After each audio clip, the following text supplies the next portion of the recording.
The room is filled with summer sunshine. It falls through the 2 sash windows in great shafts, warming the unsanded floorboards and making the freshly painted walls gleam. The tiler, at work in the bathroom, is listening to a 1980s station on the radio. It's playing Hold Me Now by the Thompson Twins.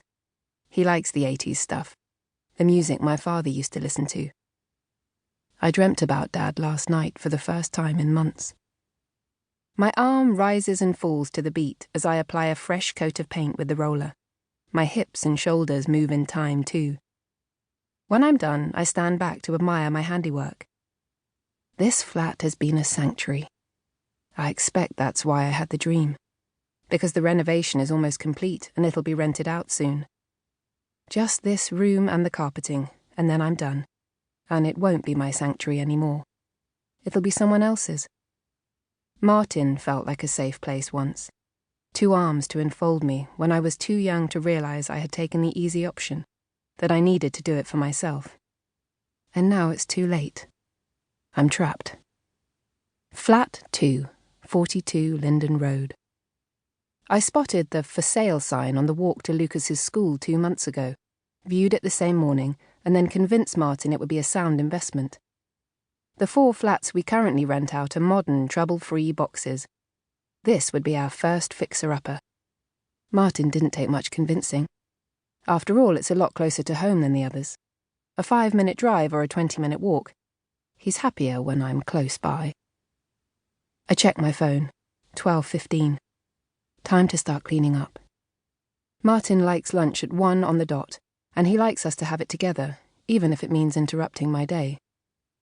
I push the lid back on the paint pot, take the roller, paintbrush, and tray into the kitchen, and turn on the taps. Paint ripples through the stream of warm water as I press it out of the foam. It swirls down the drain.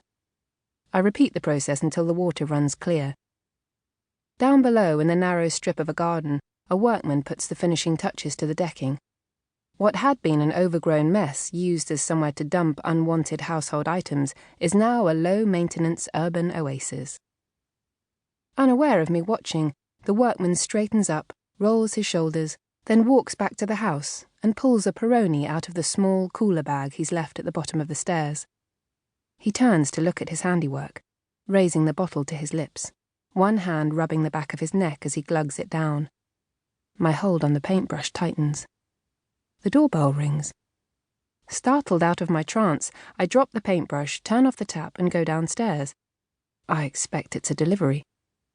There are events in all our lives that trigger change. Sometimes it's a tiny thing, a misconnection on a journey. Sometimes it's huge, a car crash, a death. You can wake up in your bed, yawn and glance at the clock, get up and put the kettle on, not knowing that at some point on this ordinary day, life will take a different course. For Martin, it was the moment he left the pub. If it had been even 30 seconds earlier or later, things would have been very different. I'm standing in the cramped entrance to the flat, holding open the door, looking up into the smiling face of a stranger.